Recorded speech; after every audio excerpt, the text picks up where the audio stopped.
오늘은 시편 119편 49절부터 64절까지 말씀을 함께 나눠보겠습니다. 앞선 단락들에서 우리는 말씀의 길을 배우고 깨닫고 마음과 눈이 돌이켜지고 말씀 안에서 참된 자유를 누리는 은혜를 보았습니다. 오늘 본문은 그 말씀의 길을 걷는 사람의 삶이 실제로 어떤 자리인지를 더 분명하게 보여줍니다. 그 자리는 고난의 자리, 조롱의 자리, 밤의 자리입니다.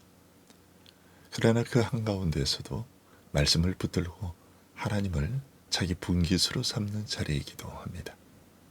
먼저 49절을 보겠습니다. 주의 종에게 하신 말씀을 기억하소서. 주께서 내게 소망을 가지게 하셨나이다. 시인은 하나님께 말씀을 기억하소서라고 기도합니다. 이미 하신 약속을 실제로 이루어 달라는 기도입니다.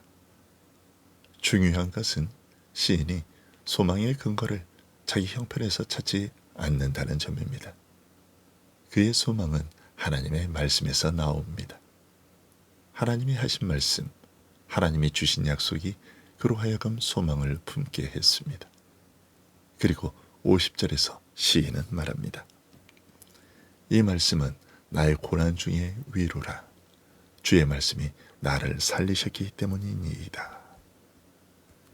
사람의 말도 위로가 될 수 있고 화경이 조금 나아지는 것도 위로가 될 수는 있습니다. 그러나 시인이 붙드는 참된 위로는 하나님의 말씀입니다. 그런데 그 말씀은 단지 감정을 달래는 수준이 아닙니다.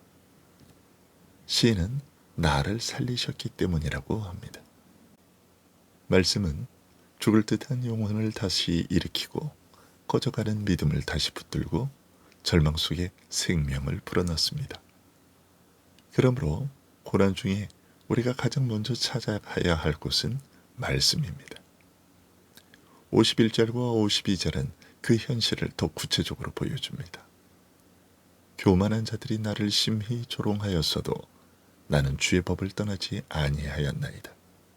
여호와여, 주의 옛 규례들을 내가 기억하고 스스로 위로하였나이다. 말씀대로 살면 늘 칭찬받는 삶이어야 할 것 같은데 그렇지는 않습니다. 비웃음도 있고 멸시도 있고 시대에 뒤떨어졌다는 소리도 듣습니다. 그런 조롱 속에서 시인은 옛부터 있는 주의 규례들을 기억합니다. 오늘의 조롱은 일시적이지만 하나님의 말씀은 예부터 있었고 앞으로도 변하지 않습니다. 세상 사람들의 말은 유행을 타지만 하나님의 말씀은 영원합니다. 그러므로 성도는 사람들의 비웃음보다 하나님의 오래된 진리를 더 무겁게 여겨야 합니다. 53절은 또 한 걸음 나아갑니다. 주의 율법을 버린 악인들로 말미암아 내가 맹렬한 분노에 사로잡히나이다. 이 분노는 자기 기분이 상해서 내는 화가 아닌 하나님의 말씀이 버려지는 현실을 보고 타오르는 거룩한 슬픔입니다. 성도는 죄에 대하여 무감각해서는 안 됩니다. 하나님의 말씀이 가볍게 여겨지고 불법이 당연하게 여겨지고 세상이 죄를 자랑하는 것을 보면서도 아무 아픔이 없다면 그것은 영혼이 무뎌진 것입니다. 시인은 그 현실을 아파하고 있습니다. 그런데 54절과 55절에 오면 분위기가 바뀝니다. 나의 나그네 된 집에서 주의 율례들이 나의 노래가 되었나이다. 시인은 여전히 아직 본향에 이르지 못한 나그네입니다. 그러나 그 나그네 길에서 주의 율례들이 노래가 되었습니다. 하나님의 말씀을 단순히 지켜야 할 의무라고만 생각하기 쉬운데 사실은 외로운 길에서 부를 노래가 됩니다. 그리고 밤에 주의 이름을 기억한다고 시인은 말합니다. 밤은 외롭고 두렵고 생각이 많아지는 시간입니다. 그 밤중에 시인은 하나님의 이름을 기억하고 말씀을 붙듭니다. 신앙은 낮의 결심만이 아니라 밤의 기억 속에서도 드러납니다. 56절은 이렇게 정리합니다. 내 소유는 이것이니 곧 주의 법도들을 지킨 것이니이다. 세상은 소유를 돈이나 집이나 어떤 권력의 자리로 계산하지만 시인은 다르게 말합니다. 내가 진짜 가진 것은 말씀을 붙들고 산 삶이라고 합니다. 이것이 성도의 가치관이죠. 무엇을 얼마나 가졌느냐보다 하나님의 말씀을 붙들고 살았느냐가 더 중요합니다. 이제 57절부터는 또 다른 결정으로 들어갑니다.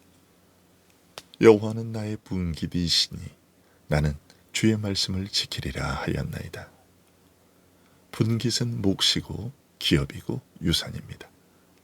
이스라엘에게 기업은 생존의 기반이었고 정체성이었습니다. 그런데 시인은 땅이나 재산이나 눈에 보이는 것을 말하지 않습니다. 여호와는 나의 분깃, 즉 하나님 자신이 내 몫이라는 것입니다. 신앙의 가장 깊은 고백이죠. 하나님이 나의 분깃이시라면 나는 이미 가장 큰 기업을 얻은 자입니다. 그래서 시인은 나는 주의 말씀을 지키리라 하였나이다 라고 이어서 말합니다.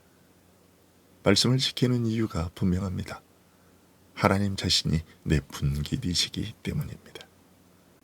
사람은 자기가 귀히 여기는 것을 따라 살죠. 그 원리에 따라 하나님을 자기 분깃으로 삼는 사람은 결국 하나님의 말씀을 따라 살게 됩니다. 58절과 59절에서 시인은 전심으로 은혜를 구하고 자기 행위를 생각한 뒤에 주의 증거들을 향해 발길을 돌이켰다고 합니다. 내가 전심으로 주께 간구하였사오니 주의 말씀대로 내게 은혜를 베푸소서. 내가 내 행위를 생각하고 주의 증거들을 향하여 내 발길을 돌이켰사오며. 자기 삶을 돌아보고 방향을 바꾸는 것, 그것이 바로 회개죠. 말씀은 그렇게 우리를 자기 성찰로 이끌고 잘못된 길에서 돌이키게 합니다. 60절은 주의 계명들을 지키기에 신속히 하고 지체하지 아니하였나이다 라고 말합니다. 순종은 미루는 순간 약해집니다. 하나님의 뜻이 분명히 드러났는데도 자꾸 뒤로 미루고 계산하고 조건을 붙이면 순종이 식어버립니다. 참된 순종은 즉각적입니다. 시인은 지체하지 않았습니다. 61절에서는 다시 현실의 어려움이 나옵니다. 악인들의 줄이 내게 두루 얽혔을지라도 나는 주의 법을 잊지 아니하였나이다. 삶이 여전히 어렵습니다. 말씀을 붙들었다고 해서 곧바로 환경이 편안해지거나 뒤바뀌는 것은 아니죠.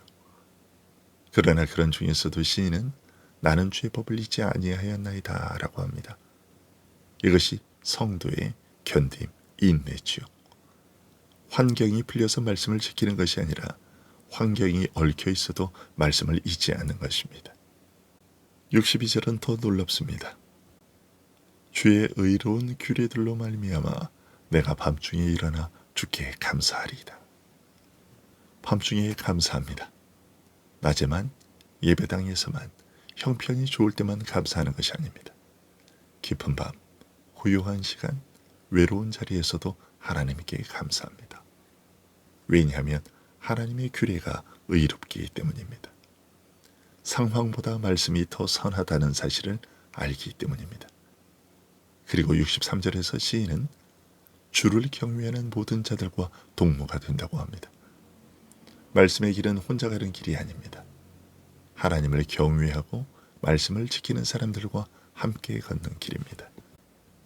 그러므로 성도는 결국 말씀을 사랑하는 사람들과 가까워지게 되어 있습니다. 마지막 64절은 아주 넓은 시야로 끝납니다. 여호와여, 땅에 충만한 것은 주의 인자하심이니이다. 세상을 보면 죄가 많습니다. 조롱이 많고 불법이 많습니다. 그런데 시인은 땅에 충만한 것은 주의 인자하심이라고 더 깊은 눈으로 말합니다. 이것이 믿음의 시선이죠. 죄가 많지만 은혜가 더 큽니다. 어둠이 짙어 보여도 하나님의 인자하심이 여전히 땅에 가득합니다. 그리고 그 인자하심을 본 사람은 다시 기도합니다. 주의 율례들을 내게 가르치소서. 결국 은혜를 본 사람이 더 깊이 말씀 앞으로 나아가게 됩니다. 여러분, 여러분에게 고난 중의 위로는 무엇입니까? 형편이 조금 나아지는 것입니까? 아니면 하나님의 말씀입니까? 여러분은 조롱 속에서도 하나님의 오래된 진리를 더 붙들고 계십니까? 여러분의 나그네 길에서 말씀이 노래가 되고 있습니까? 여러분은 정말 여호와는 나의 분기디시라 말할 수 있습니까? 우리는 반드시 예수 그리스도께로 가야 합니다. 참으로 하나님의 말씀 안에서 사셨고 고난 중에도 아버지의 뜻을 끝까지 붙드신 분은 예수 그리스도십니다. 그분은 조롱받으셨고 멸시당하셨고 악인들의 줄에 둘러싸이셨습니다. 그러나 끝까지 하나님의 말씀을 잊지 않으셨습니다.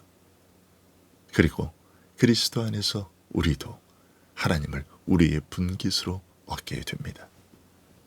세상적 기업이 아니라 하나님 자신이 우리의 몫이 되십니다. 또 고난 중에 우리를 살리고 위로하는 하나님의 말씀은 결국 성육신하신 그리스도 안에서 가장 충만하게 드러납니다. 그분이 말씀이 육신이 되어 우리 가운데 오신 분이시기 때문입니다.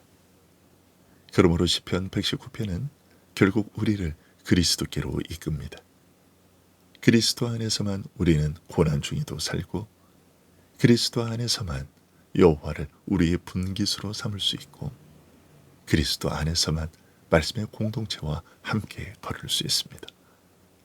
여러분, 이번 남은 한 주간도 이 말씀을 마음에 품으시기 바랍니다. 이 말씀은 나의 고난 중의 위로라. 나의 나그네 된 집에서 주의 율례들이 나의 노래가 되었나이다.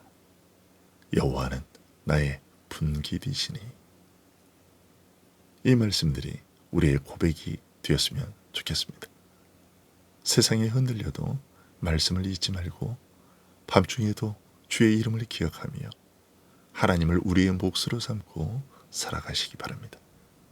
그리하여 고난 중에도 말씀으로 위로받고 여호와를 자기 분깃으로 삼으며 말씀의 공동체 안에서 함께 걸어가는 복된 성도들이 되기를 우리 주님 예수 그리스도의 이름으로 간절히 축원합니다. 기도하겠습니다.